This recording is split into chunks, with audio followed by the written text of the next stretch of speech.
troisième vendredi du mois pour l'échéance des produits dérivés sur les marchés, sur les indices actions notamment. Les trois sorciers de Smart Bourse sont convoqués. À mes côtés, en plateau, Jean-Luc Hussac, le fondateur de Perceval Finance Conseil. Bonsoir Jean-Louis. Bonsoir tout le monde. Et à distance avec nous, nos deux autres sorciers, Romain Daubry, consultant Bourse Direct et cofondateur de l'Atelier des Options, et Philippe Béchade, qui nous accompagne bien sûr également, le président des Éconoclastes et le rédacteur en chef de la Bourse au quotidien. Bonjour à vous, messieurs. Romain, je commence avec vous, avec ce bilan d'une échéance, alors qui avait bien commencé. C'est vrai que tout au long du mois de septembre et jusqu'à la première semaine d'octobre, la hausse était assez implacable. Elle est un peu plus heurtée, on va le dire comme ça, depuis une semaine, semble-t-il. Oui, effectivement, il faut être accroché pour lire les marchés en ce moment, c'est assez sportif, en effet. Ce qu'on peut dire en termes d'intérêt global sur les échéances, encore, on va commencer par les indices américains, sur lesquels, en fait, il ne s'est rien passé depuis qu'on s'est vu le 19 septembre dernier. Je m'explique, on a baissé de 0,97% par rapport à la clôture d'hier soir sur le S&P, et en comparant la clôture au 19 septembre dernier, la position ouverte sur les marchés dérivés a baissé de 1,65%. Donc sur le S&P, eh bien, on peut considérer qu'il ne s'est rien passé. Bien sûr, je mets ça sous réserve de la grande volatilité qu'on connaît depuis plusieurs heures. On a un ratio put-call qui est à l'équilibre quasiment à 1 à 0,93, c'est-à-dire qu'on était très optimiste. Eh bien, les épisodes de volatilité récents ont réveillé un peu les opérateurs. Alors, ce qui est très intéressant, c'est que cet épisode de volatilité, ce manque de couverture se produit avec un niveau de volatilité qui est relativement haut, paradoxalement. On l'avait évoqué la dernière fois, il me semble déjà, en considérant que peut-être les opérateurs étaient conscients que le risque était asymétrique et qu'on faisait payer l'assurance plus cher, alors même que on ne se couvrait pas spécialement sur les indices. Et d'ailleurs, on reste toujours quand même très très fort et très très résilient. On teste des niveaux techniques, mais à chaque fois on rebondit systématiquement, quel que soit le news flow, et on paye tous les replis.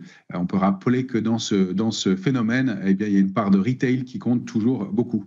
Si on regarde les indices européens, on avait indiqué un plafond de verre important à 5650 sur l'Eurostoxx. On est toujours bloqué en dessous, et en regardant l'état des positions ouvertes sur les options sur l'échéance du mois de novembre, c'est toujours le cas. 5650 reste un plafond de verre, donc il fait office de blocage, de résistance depuis le mois de juin dernier. C'est toujours le cas. On va voir.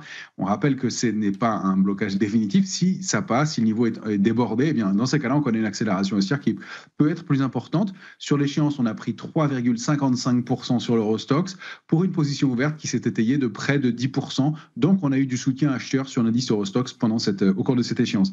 Sur l'indice CAC 40, le plafond de verre qu'on indiquait, c'était 8100 points. On voit la réaction au moment où il a été débordé. Eh bien, il y a effectivement une accélération de 100-150 points derrière qui se fait dans la foulée. Sur l'échéance, on a progressé de 4,27% environ, hier soir en tout cas, avec une position ouverte qui s'est un peu étoffée, plus 7,6%.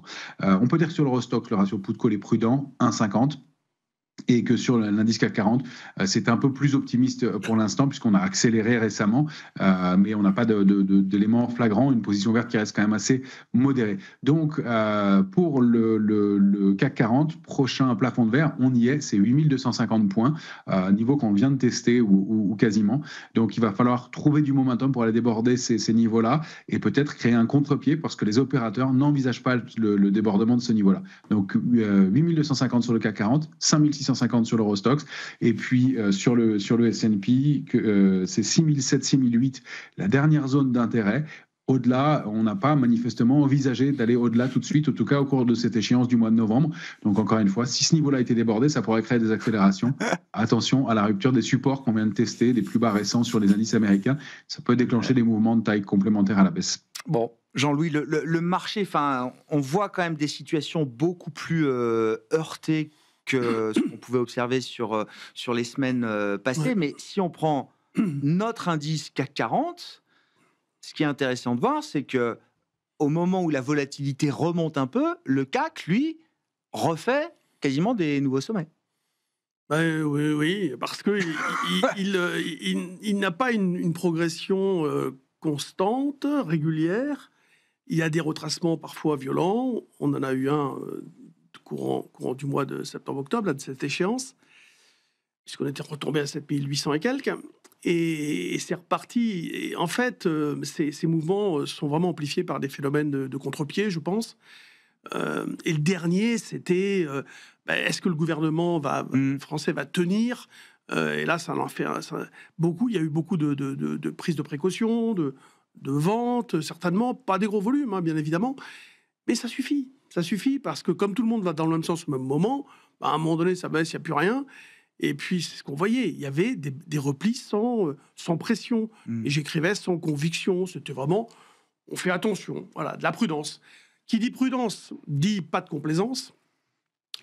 Des achats d'options, oui.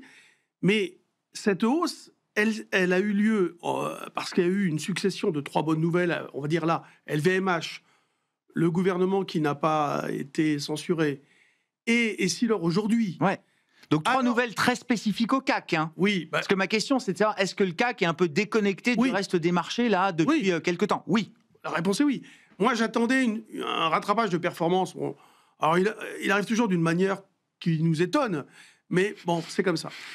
Et ce qui est fou, c'est qu'on est passé de 7950 avec une vol à 14,15 à 8002 avec une vol sur décembre qui est à 18. Oui, parce que parallèlement à cela, il y a des risques très importants sur le système financier américain.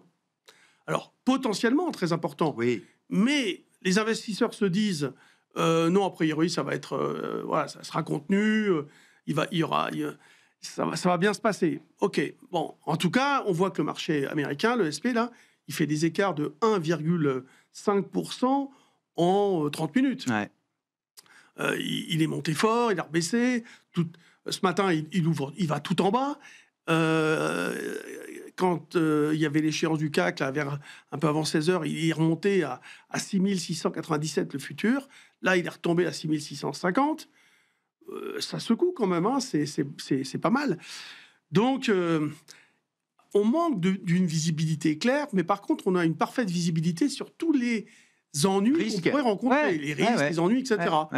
C'est vraiment une situation très particulière. En plus, il suffit que Trump dise quelque chose. Vendredi, sincèrement, c'est terrible. Tout d'un coup, vers moi, ce qui m'étonne, c'est que ça marche encore. Enfin, c'est que le marché trade encore les tweets de Trump et les menaces de Trump à ce point-là, en tout cas. Oui, mais les algos, il n'y a pas d'état d'âme. Il y a un mot qui sort, il y a une phrase, il y a quelque chose, ils vendent. Et il y a eu un phénomène, là, vraiment de liquidation de spéculateurs, je pense, parce que... Vendredi, il y a une semaine? Ah oui, vendredi dernier, parce que vous avez eu une liquidation, on a vu l'accélération à l'approche de 22h, c'est vraiment la séance qui se termine, et le futur cote encore pendant 1 heure. Et à l'approche de 23h, il y a eu une nouvelle accélération. C'était très violent, parce que moi, j'ai dû acheter mais un tout petit truc, parce que je me suis dit, bon, ça suffit, quoi. Et à 6556, j'ai payé, on était en dessous, on a fait 45, mais on a fini à 51, je crois. Et lundi matin, on ouvrait 100 points dessus, quoi. Oui. Mais c'est des moments qui enlèvent de la spéculation dans le marché ou pas forcément, là? Là, ça nettoie un peu les positions fragiles, on va dire. D'accord. En même temps, c'est pénible, ce genre de situation, parce que on travaille avec la menace d'une déclaration, on ne sait pas d'où ça vient, parce qu'en fait, après, dans le week-end, il dit non, mais ça va bien se passer. Ah, mais ça a duré 24 heures, comme d'habitude. Voilà. Ça dure quelques heures au mieux. Ça a été dur pour les cryptos. Alors, les cryptos, un peu différents, mais on pourrait y revenir. Ça a été dur pour beaucoup de monde, je pense. Donc, c'est vrai que c'est comme quand vous avez des... Enfin, je ne vais pas comparer les investisseurs à des cafards, mais vous avez c'est Jamie Dimon qui l'a fait déjà en parlant des cafards qui mangent là sur la table, vous tapez un grand coup, et puis ils s'en vont, Jamie Dimon, puis vous arrêtez, ils reviennent. Ah d'accord, je savais pas. Et donc 48 heures. Ok. Donc bon voilà, moi ça m'a fait penser à ça aussi. Et voilà, c'est difficile pour même des traders. Moi, je suis extrêmement prudent depuis un moment. Mais quand j'arrive à gagner quelque chose, je suis content, quoi. Mais c'est dur. Hein, mais ça reste haussier. Ouais, mais nous, c'est plus je perds, je regagne, je perds, je regagne, au lieu de je gagne, je repère un petit peu. Et je comprends. On fait du surplace. Ouais. Moi, je fais du surplace parce qu'il y a toujours un truc, à un moment donné, qui fait qu'on se fait taper, quoi. Ouais. Philippe, Vos commentaires sur cette échéance et effectivement cette dernière semaine là écoulée qui aura été plus heurtée, qui a vu quand même un retour de volatilité partant de la séance d'il y a une semaine de vendredi, de ce qui s'est passé sur les marchés actions, les marchés de taux aussi, hein, parce qu'on a vu quand même le 10 ans américain perdre 10-15 points de base effectivement assez rapidement. Et puis évidemment cet enchaînement et cette diffusion à la cryptosphère qui a sans doute là aussi beaucoup marqué les esprits de certains investisseurs particuliers, Philippe. Oui. Bon, bah tiens, puisqu'on parle des cryptos et qu'on a évoqué également le parcours époustouflant dehors, au 6 octobre dernier, l'or et le bitcoin étaient à parité parfaite, 125 000 $ le kilo. 10 jours plus tard, on a un bitcoin à 105 000 et on a un kilogramme d'or qui avait franchi hier soir les 140 000 $. On a rarement vu un différentiel aussi spectaculaire entre le bitcoin et l'or depuis peut-être la période Covid. Il faudra qu'on se repenche là-dessus. Mais en tout cas, ça abîme un petit peu l'image du Bitcoin qui est l'actif refuge. Là, on a vu depuis le 10 ou le 6 ou le 10 octobre dernier, les choses bouger du côté des devises, et notamment le yen, perdre presque 4%, alors qu'on est à peu près certain de voir Madame Sanae Takaichi devenir Première ministre, et ressusciter les Abenomics, c'est-à-dire dépenses keynésiennes, planches habillées à fond la caisse, baisse d'impôts à la Trump, bref, des déficits qui se creusent, et la monnaie qui est envoyée par le fond. Mais bon, je veux dire que moi, je serais japonais.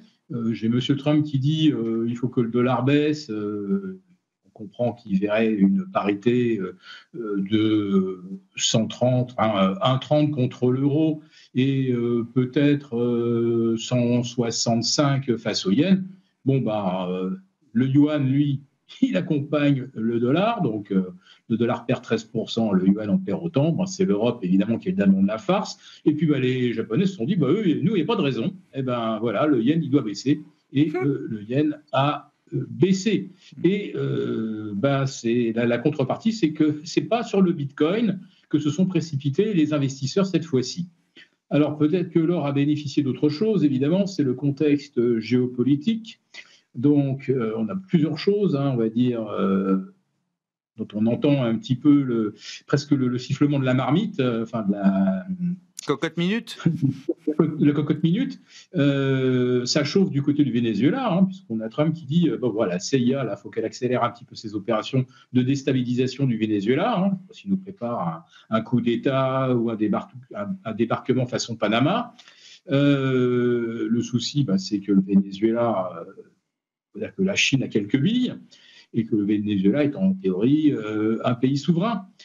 Donc, Trump a fait déplacer, je crois, 20% de toute la flotte américaine et sa force de frappe, très au-delà de ce qu'il y a eu pendant le débarquement de la Seconde Guerre mondiale.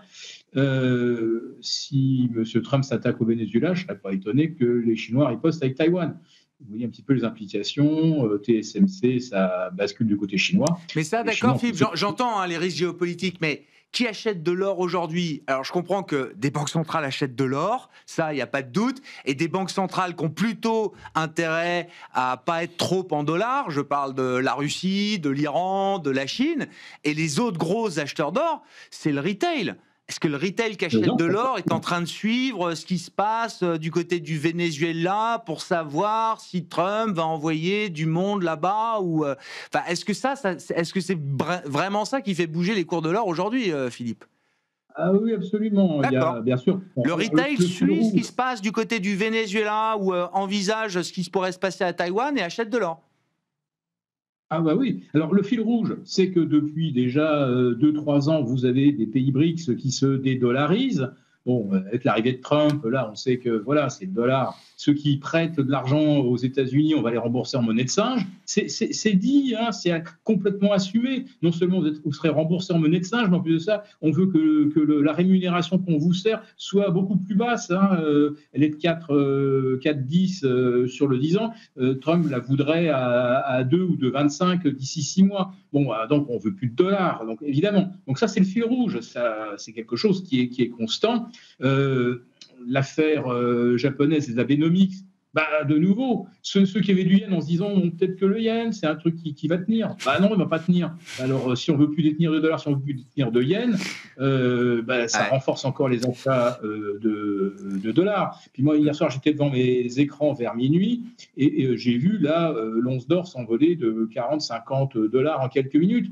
Quand on a eu les premières images des bombardements israéliens au Liban, et ils ont envoyé du très, très lourd. Il y en a qui se sont demandé s'ils n'avaient pas envoyé de bombes atomiques, vu le champignon de feu qui s'est élevé au-dessus du Liban. Enfin, on est dans un monde là qui est quand même extrêmement délétère. Ça, d'accord. Oui, non, mais... et la hausse de l'once d'or, elle a été vraiment parallèle avec celle du VIX aux États-Unis. Alors là, le VIX, par contre, c'était autre chose. C'était les banques régionales. Mais il y a un moment où tout le monde se dit qu'est-ce qui va se passer. Et j'en termine là très très rapidement.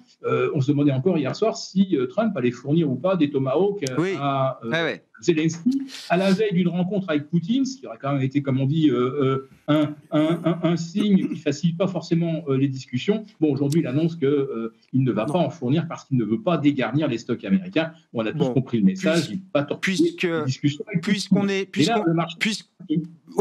est sur l'or et les précieux, Romain, qu'est-ce qu'on peut dire c'était peut-être la question qu'on se posait déjà il y a un mois. Est-ce que le ciel est la limite Comment vous regardez le mouvement qui devient quand même assez parabolique sur l'once d'or? Est-ce que c'est des motivations géopolitiques ou est-ce qu'on est là à un moment de pure spéculation désormais? Il y a un mélange des deux, à mon avis. Effectivement, avec le mouvement de retracement sur l'or de près de 3% aujourd'hui, se produit le jour d'une expiration aussi.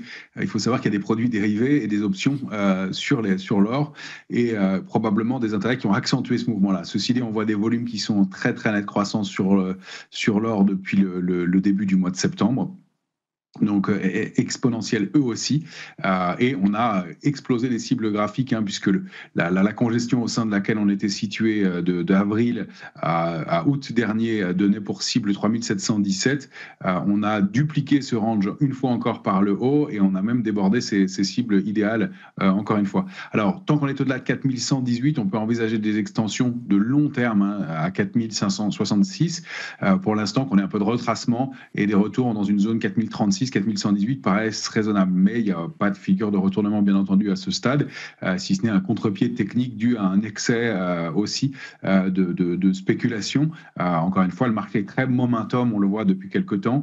Dès qu'un actif a un trend assez fort, il est démultiplié.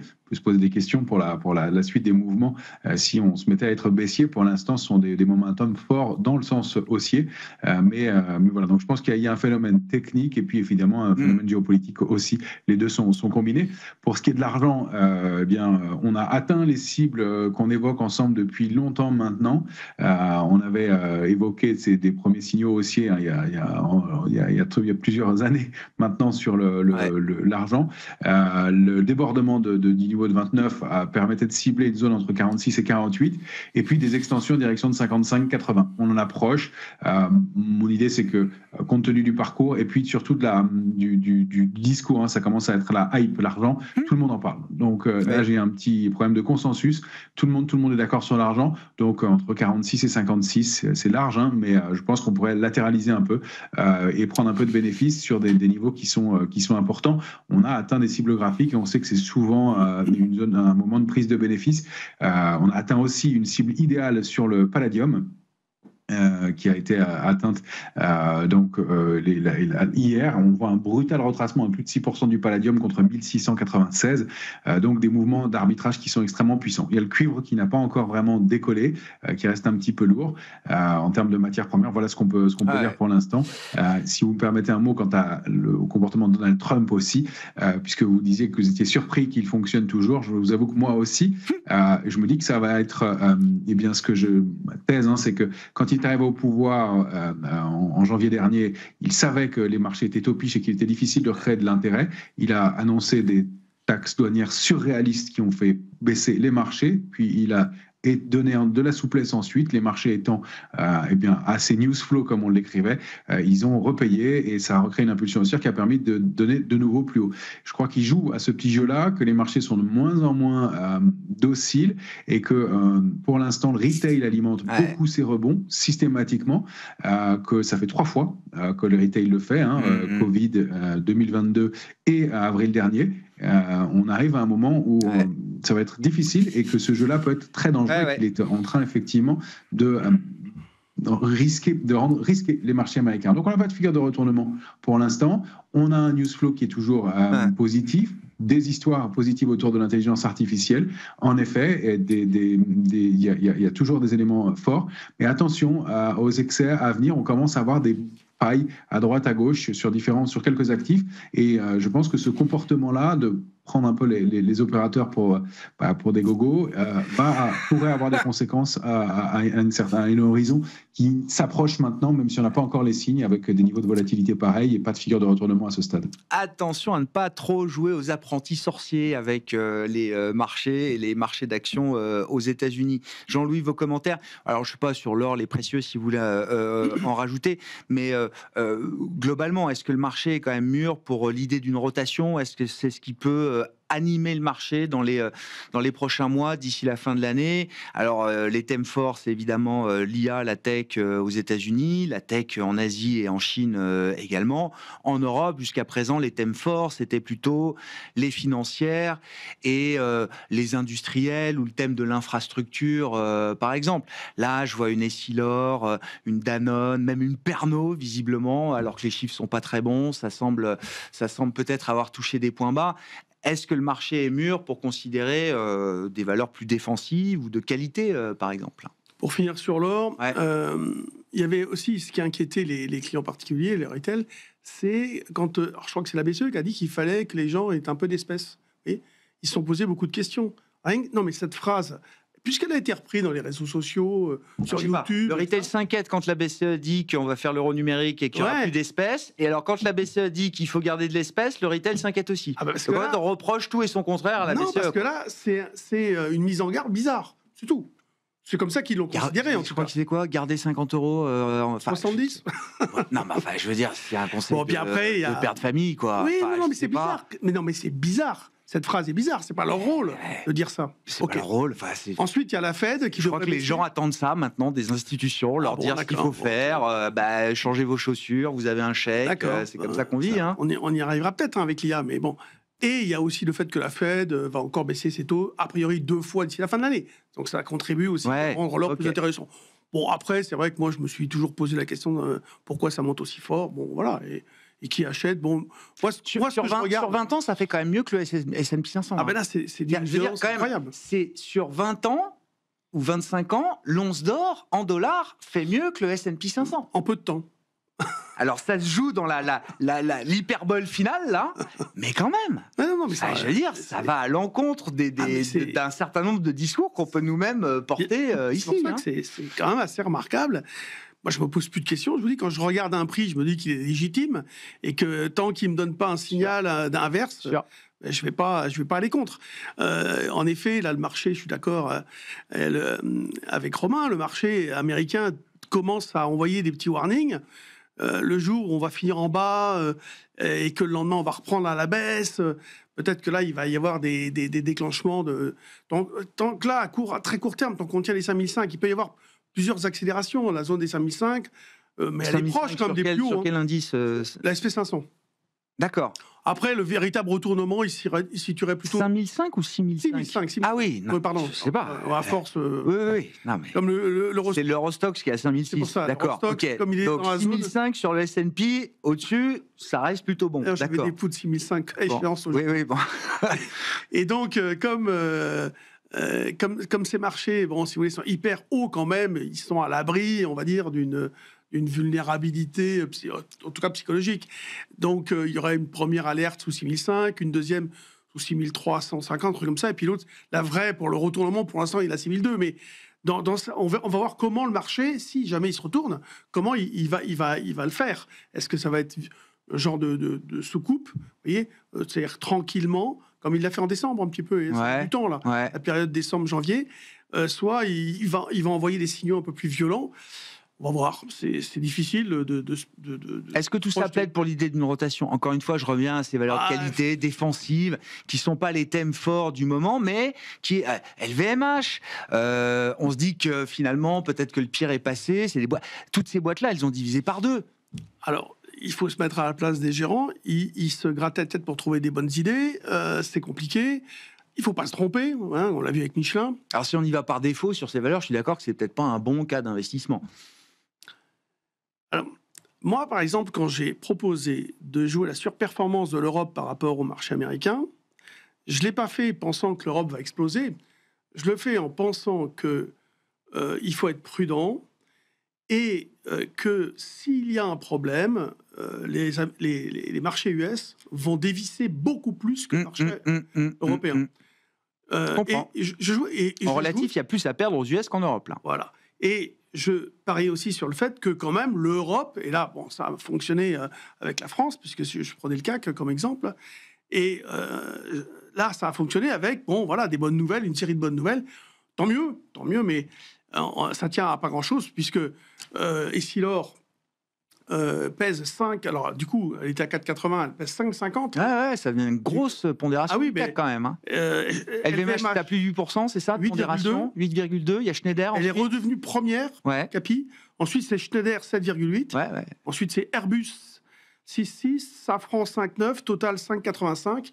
Et Essilor qui arrive. 5,5. Donc, bon, c'est une grosse pondée, c'est sûr. Donc, LVMH, puis Essilor, le gouvernement qui tient, etc. Bon, ça crée des contre-pieds. Maintenant, le retournement sur le plan purement technique, il était à 7005. Alors, on va peut-être pouvoir le remonter.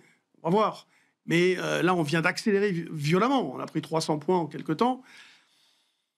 On est à l'abri pour l'instant. Alors, les rotations, qu'est-ce qu'on voit des valeurs qu'en effet, comme Pernod... Les banques prennent un petit coup, là, aujourd'hui. Avec l'histoire... oui. Est-ce que ça peut marquer le coup d'arrêt d'une tendance? Est-ce que ça peut au moins tactiquement? Voilà, c'est ça. Oui, mais on le voit sur une séance aujourd'hui. Mais est-ce que c'est un mouvement qui peut prendre un peu plus d'ampleur, qui peut je pense que les investisseurs vont soulever de nouvelles idées, quoi. Les investisseurs vont tout de même prendre quelques précautions pendant quelques jours, quelques semaines peut-être, pour voir s'il n'y a pas un choc derrière, un choc systémique. Des cafards qui sortent, quoi. Non, là, ça ne serait plus les cafards, ça serait vraiment quelque chose qui commence à se dégrader sur le système bancaire. Bon, a priori, non, mais... Tout le monde a les yeux dessus. Voilà, tout le monde va surveiller de près. Tout le monde a en tête SVB, mars 2023, et je ne parle même pas de Crédit Suisse. Là, dès qu'il y a une petite alerte pour un prêt à 50 millions, tout le monde est dessus, quoi. Bon, est-ce que c'est l'arbre qui cache la forêt? Est-ce que ça suffit Le premier là, c'est est-ce que c'est l'arbre qui cache la forêt? Est-ce que derrière, il n'y aurait pas autre chose? Après, les Pernod Ricard, elles se sont fait massacrer. Rémi aussi. Bon, il y a quand même aussi, à un moment donné, un rendement. Il y a... c'est-à-dire qu'à un moment donné, il y a des valeurs, entre guillemets, ça devient incompressible. Donc, pourquoi pas y aller un petit peu, hein, en vendant peut-être des valeurs qui ont beaucoup monté, mais souvent, ces valeurs qui ont beaucoup progressé, comme Safran, comme Essilor, il y a de bonnes raisons qui les portent aussi vers le haut, hein, et les perspectives sont bonnes, à toutes choses égales par ailleurs. Même sur le plan géopolitique, ça reste comme ça, bon, ça pourrait continuer de progresser. Romain, sur l'idée d'une rotation, est-ce qu'on voit des valeurs ou des secteurs qui ont pu être délaissés ces derniers temps, reprendre un peu de hauteur et être des candidats peut-être à un regain d'intérêt de la part des investisseurs? Et puis justement, dans la recherche aussi d'alternatives, je veux bien qu'on dise un mot de la Chine. Alors on en parle souvent de la Chine et de la tech chinoise notamment, qui aura été une des stars de cette année 2025, mais voilà, comme souvent, les prix amènent à faire varier les sentiments. Et quand on avait le sentiment que la Chine était plus investissable au cours des dernières années, c'est vrai que le discours change assez vite quand on a vu des envolées sur la tech chinoise de 30, 50% et plus.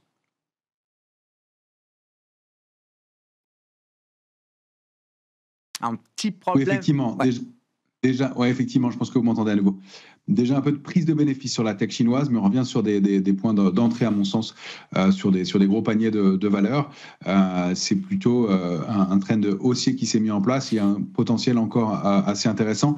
Reste encore une fois l'aspect politique, donc peut-être faire attention à des news flow politiques qui pourraient faire donner des contre-pieds. On en a connu par le passé. Donc ça reste un arbitrage, mais à mon sens qu'il faut un peu sous-pondérer. Mais il y a encore du potentiel. En termes de secteur, on n'a pas beaucoup de grands secteurs qui donnent des signaux forts. Je me méfie un peu du secteur bancaire. Je trouve que la configuration n'est pas excellente. Je me méfie du secteur du luxe. Manifestement, j'ai eu tort pour l'instant, qui est réactif des dynamiques, en tout cas individuellement. LVMH, oui. Kering, on en avait parlé il y a longtemps ensemble. Ça s'est mis en place. On a encore du potentiel, mais on patine sur des niveaux clés.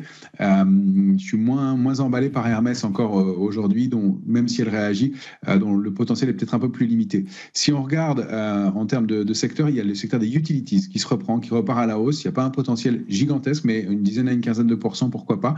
On voit Engie qui a une très bonne réaction haussière, un parcours qui est plutôt assez solide dans ce marché.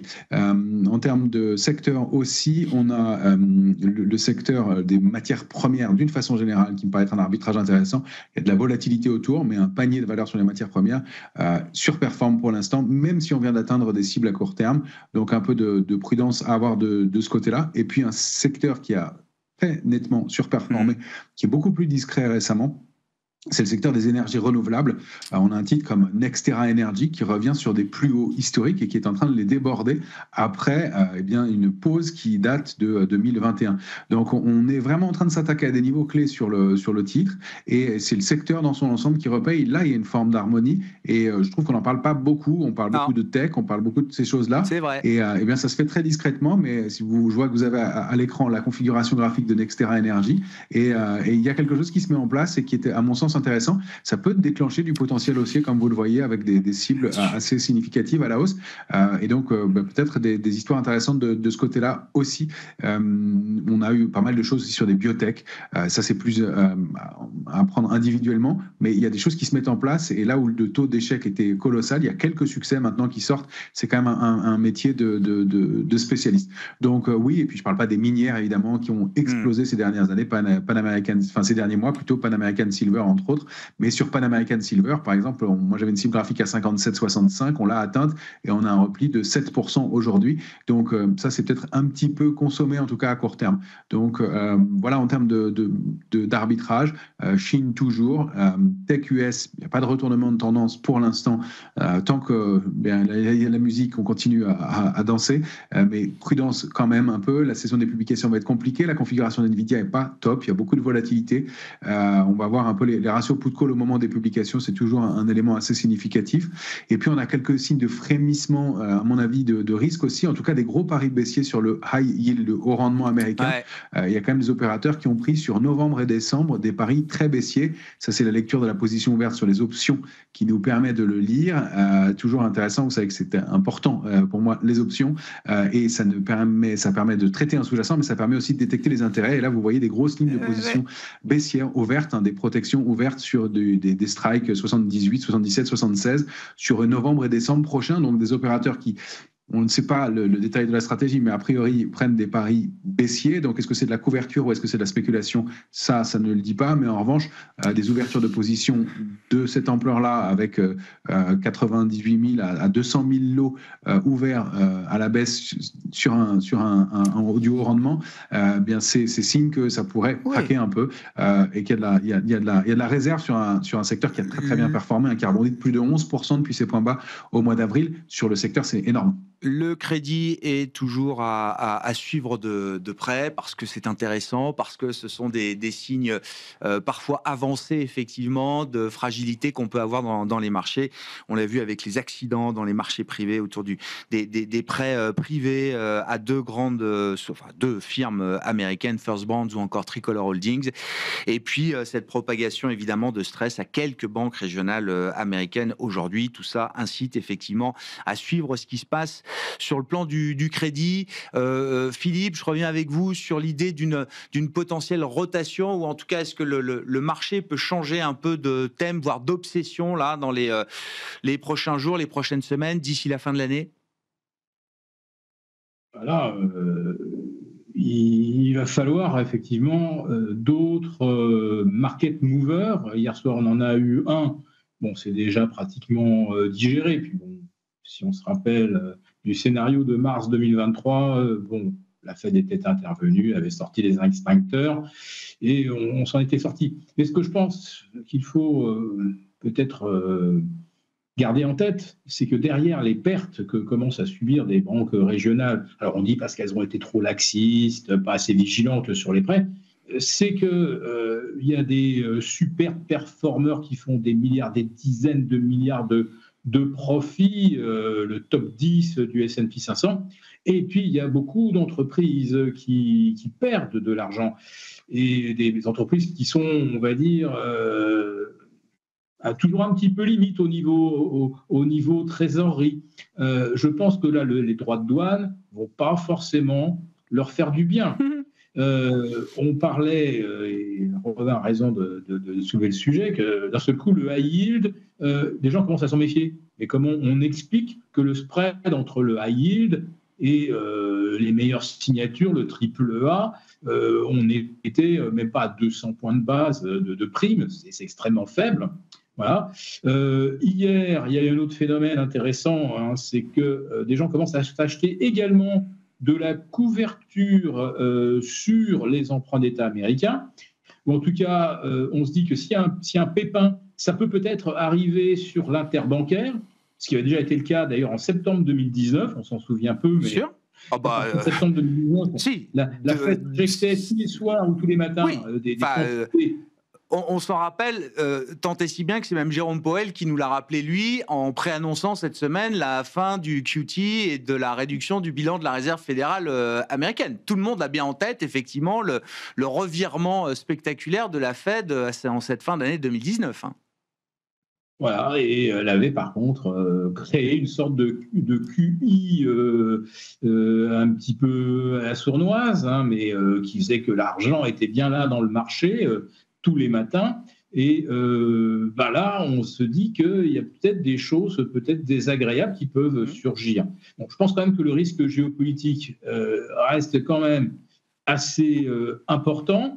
Les assurances prises, y compris sur des T-bonds américains, ça prouve qu'il n'y a quand même pas une telle sérénité. Mais c'est vrai qu'aujourd'hui, c'est quand même le retail qui fait grimper les indices avec cette conviction, cette foi inébranlable qu'il faut acheter tous les creux, quelles que soient les circonstances, que Trump est l'ami des marchés et qu'à la limite, quand il les fait baisser, c'est peut-être pour mieux les faire remonter. Ils sont mis à des proches de rentrée. Bon, Jean-Louis, pour conclure, il nous reste une minute là sur la stratégie à mener dans cette ambiance de marché qu'on vient de décrire et qui est moins facile et moins claire. Alors oui, on manque de conviction directionnelle. Oh là, ça c'est le moins qu'on puisse dire. Je vais faire un petit clin d'œil à Romain. Si on a envie de vendre des calls et vendre des puts parce que la vol est élevée, j'aurais tendance à dire vendez des call spread ou vendez des put spread, c'est-à-dire couvrez-vous, parce que on peut pas se permettre dans la période actuelle avec toutes les menaces, que ce soit géopolitique, système financier, etc. américain. Alors A priori, la Fed a les moyens aussi d'apporter les liquidités. Hein. Pour l'instant, de toute façon, les sommes mentionnées sont vraiment ridicules par rapport au système bancaire financier américain. Ils ont plutôt envie de prendre les devants. C'est-à-dire Voilà. arrêter la réduction du bilan avant que ça saute dans les tuyaux de la plomberie monétaire, Oui. dans les banques régionales, continuer de baisser les taux pour s'assurer que toute la partie de l'économie qui n'est pas l'IA continue de tenir, etc. Enfin voilà, on les sent quand même vigilants. Tout le monde est vigilant. Tout le monde est vigilant. Et moi, j'ai envie de dire aussi que même du côté des investisseurs, il y a toujours... même si on va chercher des valeurs en retard, Pernod, c'est quand même pas une petite valeur non plus. Rémy Cointreau non plus. Ok, ils ont fait face à plein de soucis, plein de problèmes, même avec les taxes. Tout ça On n'a pas parlé des small caps, mais c'est plutôt les larges et les grandes valeurs vers lesquelles on a envie de se tourner. Les small caps, il y a eu un peu d'intérêt, certes, mais ciblé, mais toujours ciblé. Ouais. Il y a eu les biotech. Ouais. Là, par exemple, il y en a une qui a explosé, je ne sais plus laquelle, Nanobiotics, là, qui a explosé. Donc ça montre que le moral est quand même toujours positif. Mais globalement, les marchés ne sont pas trop vulnérables à toute chose égale par ailleurs, du fait qu'ils sont prêts à tout et que s'il n'y a pas de visibilité sur la direction, il y a une bonne visibilité sur tous les risques. Merci beaucoup, messieurs, les trois sorciers de Smart Bourse avec nous chaque troisième vendredi du mois. Jean-Luc Hussac, Perceval Finance Conseil, Romain Daubry, consultant Bourse Direct et cofondateur de l'Atelier des Options, et Philippe Béchade, président des Éconoclastes et rédacteur en chef de la Bourse au quotidien.